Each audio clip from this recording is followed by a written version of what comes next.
Good morning, this is Ron, and welcome to Story Time.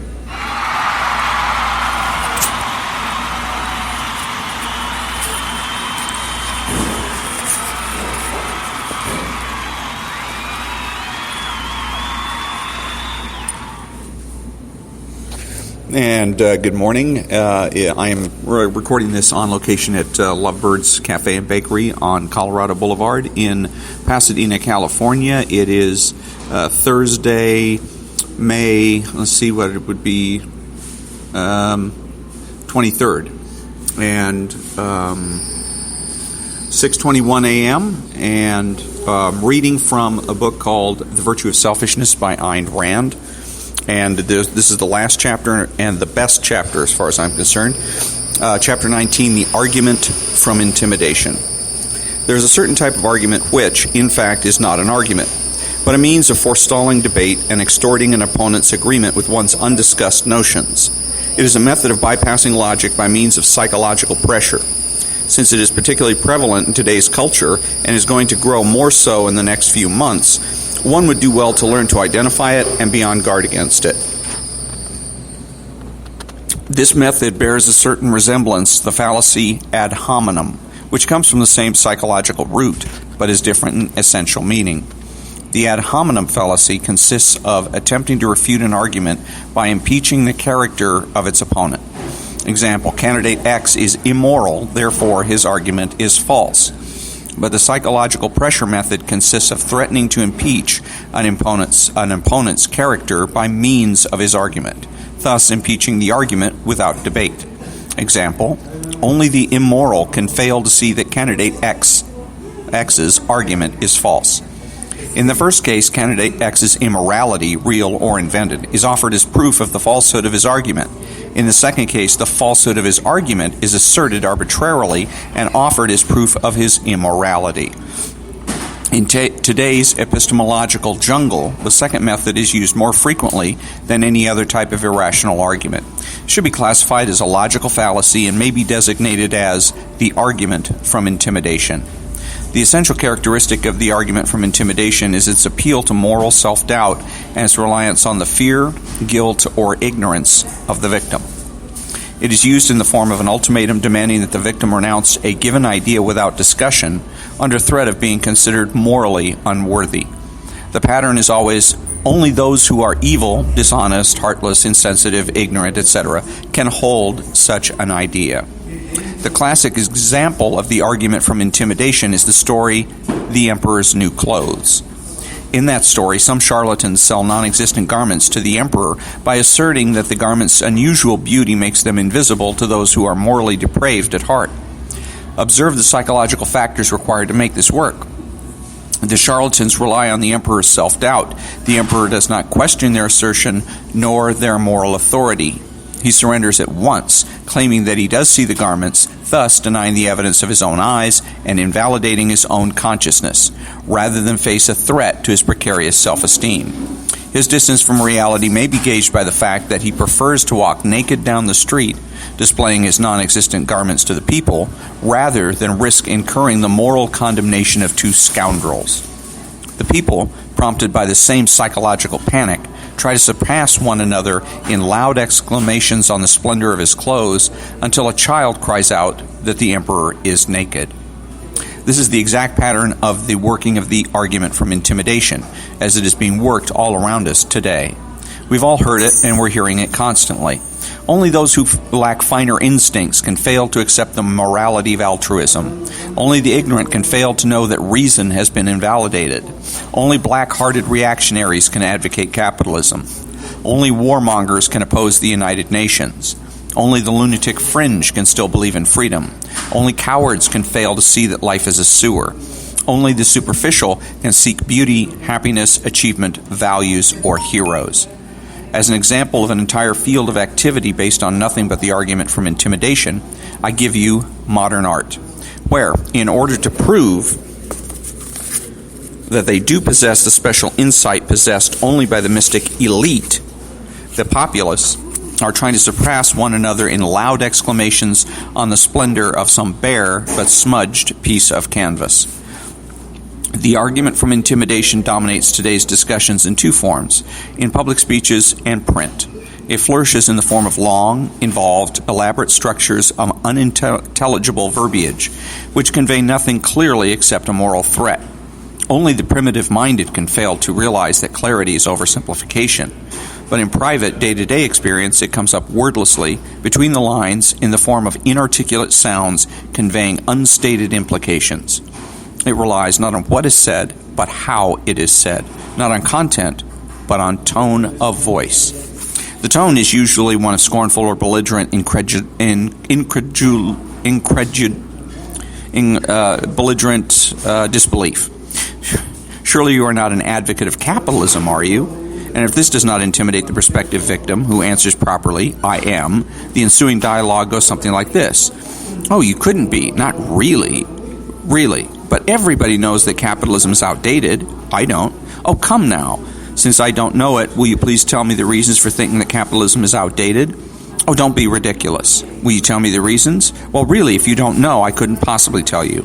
All this is accomplished by raised eyebrows, widespread stares, shrugs, grunts, snickers, and the entire arsenal of nonverbal signals communicating ominous innuendos and emotional vibrations of a single kind: disapproval.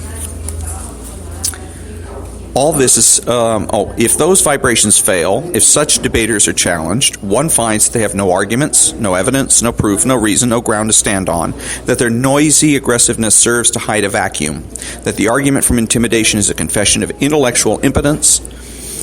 The primordial archetype of that argument is obvious, and so are the reasons of its appeal to the neo-mysticism of our age. To those who understand, no explanation is necessary. To those who don't, none is possible. The psychological source of that argument is social metaphysics. A social metaphysician is one who regards the consciousness of other men as superior to his own and to the facts of reality. It is to a social metaphysician that the moral appraisal of himself by others is a primary concern, which supersedes truth, facts, reason, logic. The disapproval of others is so shatteringly terrifying to him that nothing can withstand its impact within his consciousness. Thus, he would deny the evidence of his own eyes and invalidate his own consciousness for the sake of any stray charlatan's moral sanction. It is only a social metaphysician who could conceive of such absurdity as hoping to win an intellectual argument by hinting, but people won't like you. Strictly speaking, a social metaphysician does not conceive of his argument in conscious terms. He finds it instinctively by introspection, since it represents his psycho-epistemological way of life. We've all met the exasperating type of person who does not listen to what one says, but to the emotional vibrations of one's voice, anxiously translating them into approval or disapproval, then answering accordingly. This is a kind of self-imposed argument from intimidation to which a social metaphysician surrenders in most of his human encounters. And thus, when he meets an adversary, when his premises are challenged, he resorts automatically to the weapon that terrifies him most, the withdrawal of moral sanction. Since that kind of terror is unknown to psychologically healthy men, they may be taken in by the argument from intimidation precisely because of their innocence. Unable to understand that the argument's motive, or to believe that it is merely a senseless bluff, they assume that its user has some sort of knowledge or reasons to back up his seemingly self-confident, belligerent assertions. They give him the benefit of the doubt and are left in helplessly bewildered confusion. It is thus that the social metaphysicians can victimize the young, the innocent, the conscientious. This is particularly prevalent in college classrooms. Many professors use the argument from intimidation to stifle independent thinking among students, to evade questions they cannot answer, to discourage any critical analysis of their arbitrary assumptions or any departure from the intellectual status quo. Aristotle, my dear fellow, a weary sigh. If you had read Professor Spifkin's piece in the January 1912 issue of Intellect magazine, which you obviously haven't, you would know that Aristotle has been refuted. Professor X standing for the name of a distinguished theorist of free enterprise economics. Are you quoting Professor X? Oh no, not really, followed by a sarcastic chuckle intended to convey that Professor X had been thoroughly discredited. By whom? No answer. Such teachers are frequently assisted by the liberal goon squad of the classroom who burst into laughter at appropriate moments. In our political life, the argument from intimidation is the almost exclusive method of discussion. Predominantly, today's political debates consist of smears and apologies or intimidation and appeasement. The first is usually, though not exclusively, practiced by the, quote, liberals, unquote. The second by the, quote, conservatives, unquote. The champions in this respect are the, quote, liberal, unquote, Republicans who practice both. The first toward their, quote, conservative, unquote, fellow Republicans. The second toward the Democrats. All smears are arguments from intimidation. They consist of derogatory assertions without any evidence or proof, offered as a substitute for evidence or proof, aimed at the moral cowardice or unthinking credulity of the hearers. The argument from intimidation is not new. It has been used in all ages and cultures, but seldom on so wide a scale as today. It is used more crudely in politics than in other fields of activity, but it is not confined to politics. It permeates our entire culture. It is a symptom of cultural bankruptcy. How does one resist that argument? There's only one weapon against it: moral certainty. When one enters any intellectual battle, big or small, public or private, one cannot seek, desire, or expect the enemy's sanction. Truth or falsehood must be one's sole concern and sole criterion of judgment, not anyone's approval or disapproval, and above all, not the approval of those whose standards are the opposite of one's own. Let me emphasize that the argument from intimidation does not consist of introducing moral judgment into intellectual issues, but of substituting moral judgment for intellectual argument. Moral evaluations are implicit in most intellectual issues. It is not merely permissible, but mandatory to pass moral judgment when and where appropriate. To suppress such judgment is an act of moral cowardice, but a moral judgment must always follow, not precede or supersede, the reasons on which it is based. When one gives reasons for one's verdict, one assumes responsibility for it and lays oneself open to objective judgment. If one's reasons are wrong or false, one suffers the consequences. But to condemn without giving reasons is an act of irresponsibility, a kind of moral hit-and-run driving, which is the essence of the argument from intimidation. Observe that the men who use that argument are the ones who dread a reasoned moral attack more than any other kind of battle. And when they encounter a morally confident adversary, they are loudest in protesting that moralizing should be kept out of intellectual issues. But to discuss evil in a manner implying neutrality is to sanction it. The argument from intimidation illustrates why it is important to be certain of one's premises and of one's moral ground. It illustrates the kind of intellectual pitfall that awaits those who venture forth without a full, clear, consistent set of convictions, wholly integrated all the way down to fundamentals. Those who recklessly leap into battle, armed with nothing but a few random notions floating in a fog of the unknown, the unidentified, the undefined, the unproved, and supported by nothing but their feelings, hopes, and fears. The argument from intimidation is their nemesis. In moral and intellectual issues, it is not enough to be right. One has to know that one is right. The most illustrious example of the proper answer to the argument from intimidation was given in American history by the man who, rejecting the enemy's moral standards and with full certainty of his own rectitude, said, "If this be treason, make the most of it." And that was written in July 1964.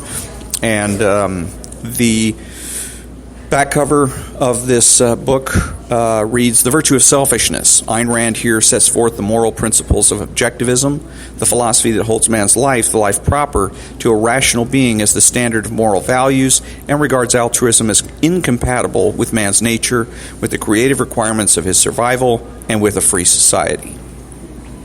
Ayn Rand wrote Atlas Shrugged, philosophically the most challenging bestseller of its time. Her first novel, We the Living, was published in 1936. With the publication of The Fountainhead in 1943, she achieved a spectacular and enduring success. Miss Rand's unique philosophy, objectivism, has gained a worldwide audience. The fundamentals of her philosophy are set forth in 4 nonfiction books: Introduction to Objectivist Epistemology, For the New Intellectual, The Virtue of Selfishness, and Capitalism, the Unknown Ideal. The magnificent statement of her artistic credo, The Romantic Manifesto, is also available in a Signet edition. And along with those, I would highly recommend a book that she wrote, a nonfiction book called Philosophy, Who Needs It? And it lays out the foundation, the idea that philosophy is the foundation of everything, at least all intellectual, everything in all intellectual activity for human beings in the world, and that how philosophy is inescapable. The only question is not a question of whether or not one philosophizes, but what kind of philosophical theories one adheres to. This last chapter, chapter 19, again, is Ayn Rand at her best. And at her best because it is a chapter that recognizes that the battle, so to speak, is at ground level. It's at street level. It is between individuals that meet at the soccer field, that meet in Lovebird's Cafe and Bakery, that meet that may run into each other at the grocery store, standing in line. And this is a chapter that gives people tools on how to deal with what it is they're likely to encounter dealing with friends and relatives and acquaintances that they meet in various places on a day-to-day basis.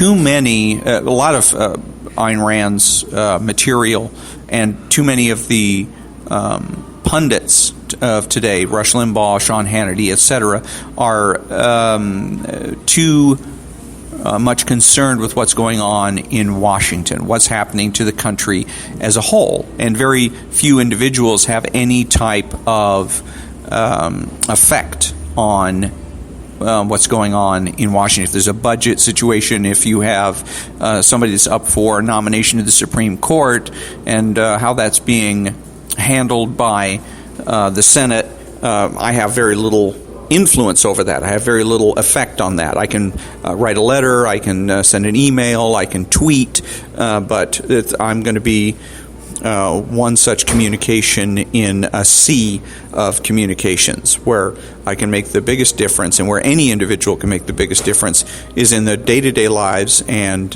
in dealing with the people, their coworkers, for instance, and the people that they run into each and every day.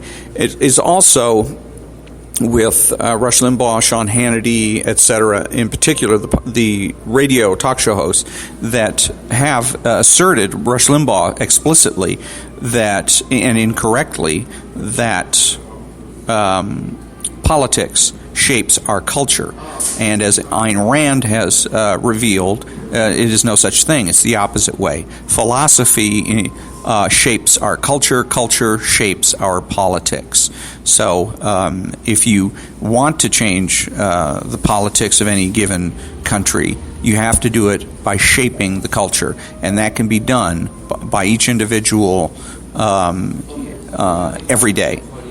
So that's the end of the book of The Virtue of Selfishness by Ayn Rand. Next Tuesday is going to be the next episode of Storytime, and I'm going to start reading from a book by Rush Limbaugh called The Way Things Ought to Be. And it's going to be filled with critique. A lot of it's going to be contrasting Rush Limbaugh's theories and ideas with the theories and ideas of Ayn Rand. So until next week, thank you for joining me, and have a great weekend.